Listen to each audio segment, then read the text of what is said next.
ఆకాశవాణి ప్రాంతీయ వార్తలు చదువుతున్నది ఎస్ మణి. ముఖ్యాంశాలు. ప్రధానమంత్రి నరేంద్ర మోదీ ఈరోజు జమ్మూ కశ్మీర్లోని ఉదంపూర్, శ్రీనగర్, బారాముల్లా రైలు లింకు ప్రాజెక్టును జాతికి అంకితం చేశారు. కేంద్ర ఆర్థిక శాఖ మంత్రి నిర్మలా సీతారామన్ ఈరోజు శ్రీ సత్యసాయి జిల్లాలో పర్యటిస్తున్నారు.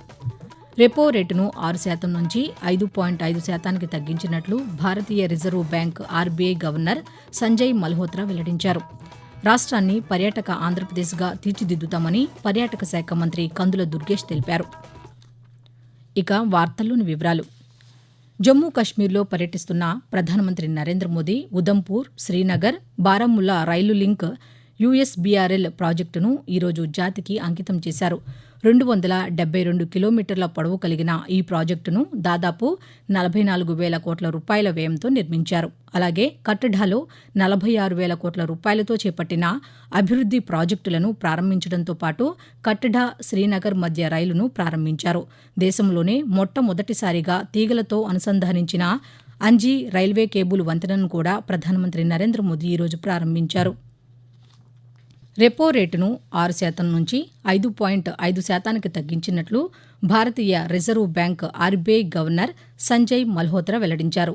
ముంబైలో ద్రవ్య పరపతి విధాన కమిటీ నిర్ణయాలను ఆయన ఈరోజు పాతికేయులకు వివరించారు. ప్రపంచవ్యాప్తంగా అనిశ్చిత పరిస్థితులు నెలకొన్నా భారత ఆర్థిక వ్యవస్థ మాత్రం బలంగా, స్థిరంగా కొనసాగుతోందని చెప్పారు. 2025-26 ఆర్థిక సంవత్సరంలో వృద్ధి రేటు 6.5%గా నమోదు అయ్యే అవకాశాలు ఉన్నాయని తెలుపుతూ, repo rate, and after a detailed assessment of the evolving macroeconomic and financial developments and the economic outlook ahead, the MPC decided to reduce, which is widely expected, the policy repo rate under the liquidity adjust facility by 50 basis points to 5.5%. I repeat, the reduction recommended by the MPC is for 50 basis points to 5.5%. This is with immediate effect. కేంద్ర ఆర్థిక శాఖ మంత్రి నిర్మలా సీతారామన్ శ్రీ సత్యసాయి జిల్లాలో పర్యటిస్తున్నారు. ఈ పర్యటనలో భాగంగా జిల్లాలోని గోరంట్ల మండలం పాలసముద్రం వద్ద national academy of customs, indirect taxes, narcotics NACIN కేంద్రంలో ఈరోజు జరిగే పలు కార్యక్రమాలలో పాల్గొంటారని అధికారులు తెలిపారు.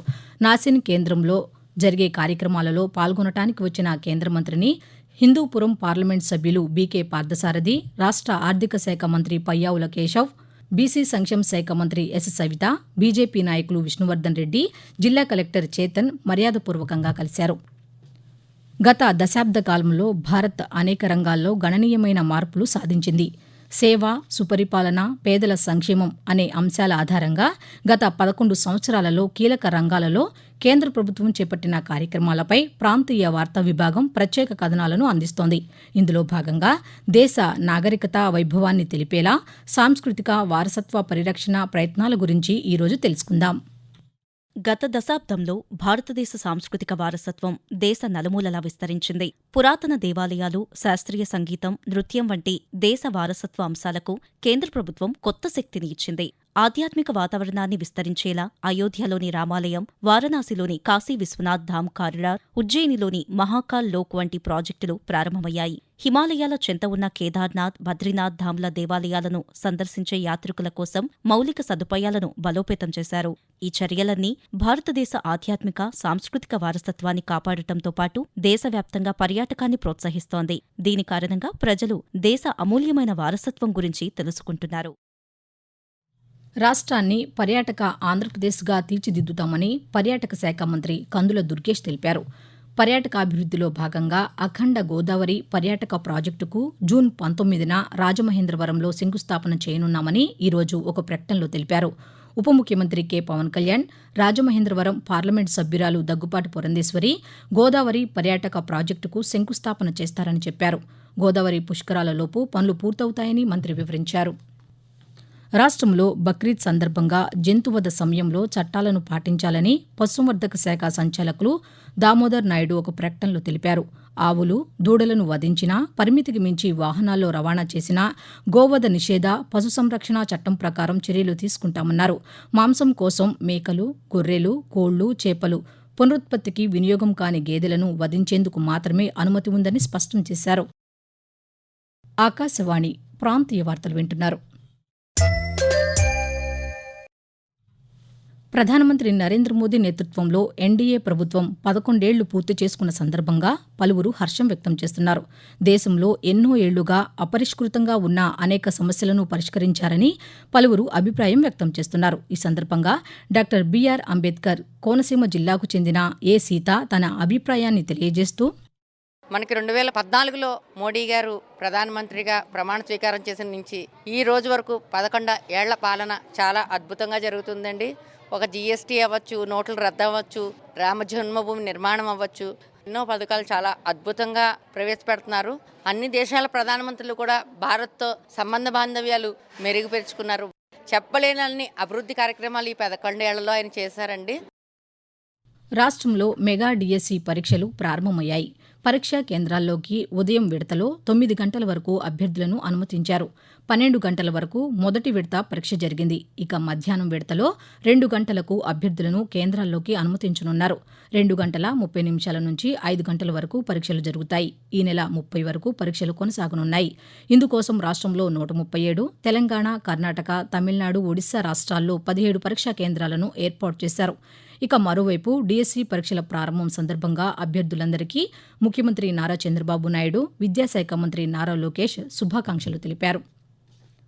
అంతర్జాతీయ యోగా దినోత్సవాన్ని పురస్కరించుకుని రాష్ట్ర ప్రభుత్వం యోగాంధ్ర 2025 పేరుతో నెల రోజుల పాటు రాష్ట్ర వ్యాప్తంగా పలు కార్యక్రమాలు నిర్వహిస్తోంది.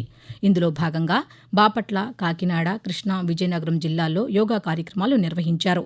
ఈ కార్యక్రమాల్లో జిల్లా కలెక్టర్లు, స్థానిక అధికారులు, ప్రజలు పాల్గొని యోగాసనాలు వేశారు. శ్రీ పొట్టి శ్రీరాములు నెల్లూరు జిల్లాలోని నెల్లూరు నగరంలో జరిగిన యోగాంధ్ర కార్యక్రమంలో జిల్లా ఇన్ఛార్జి కలెక్టర్ కె కార్తిక్ మాట్లాడుతూ, నెల్లూరు ప్రజలందరూ కూడా మనం ఏమిటంటే అందరూ కూడా యోగా అనే ఒక హెల్దీ అలవాటును అలవర్చుకోవాలి, as a part of life చేసుకోవాలి. మనం జూన్ 21న సుమారుగా 2000 వెన్యూస్లో జిల్లాలో మనము యోగాంధ్ర కార్యక్రమం కండక్ట్ చేస్తున్నాం. అందులో అందరూ కూడా తప్పనిసరిగా పార్టిసిపేట్ చేయాలి. అందులో భాగంగా ఈ వీక్ జూన్ 1st వీక్ నుంచి 21st వరకు సిటిజన్స్ ట్రైనింగ్స్ అనేవి మనం కండక్ట్ చేస్తున్నాము. ఈ సిటిజన్స్ ట్రైనింగ్స్ ప్రతి విలేజ్, వార్డ్ లెవెల్లో జరుగుతుంది. దయచేసి ప్రజలందరూ ఈ అవకాశాన్ని సద్వినియోగం చేసుకోవాలి. వాతావరణం.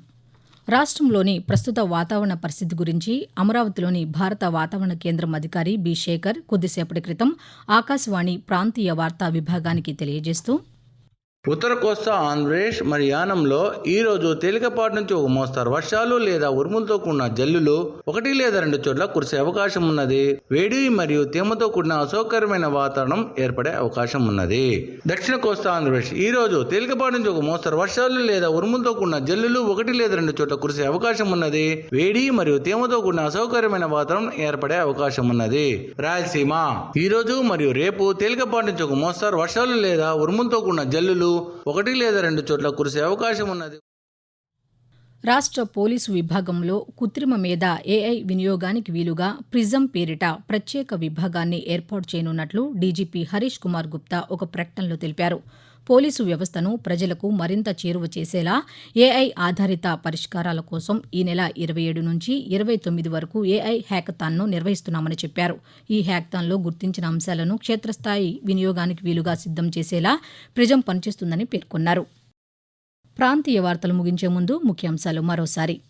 ప్రధానమంత్రి నరేంద్ర మోదీ ఈరోజు జమ్మూ కశ్మీర్లోని ఉదంపూర్, శ్రీనగర్, బారాముల్లా రైలు లింకు ప్రాజెక్టును జాతికి అంకితం చేశారు. కేంద్ర ఆర్థిక శాఖ మంత్రి నిర్మలా సీతారామన్ ఈరోజు శ్రీ సత్యసాయి జిల్లాలో పర్యటిస్తున్నారు. రెపో రేటును 6% నుంచి 5.5% తగ్గించినట్లు భారతీయ reserve bank RBI governor Sanjay Malhotra వెల్లడించారు. రాష్ట్రాన్ని పర్యాటక ఆంధ్రప్రదేశ్గా తీర్చిదిద్దుతామని పర్యాటక శాఖ మంత్రి కందుల దుర్గేష్ తెలిపారు. ఆకాశవాణి ప్రాంతీయ వార్తలు ఇంతటితో సమాప్తం. తిరిగి సాయంత్రం 6 గంటల 10 నిమిషాలకు విశాఖపట్నం కేంద్రం నుంచి ప్రాంతీయ వార్తలు వింటారు.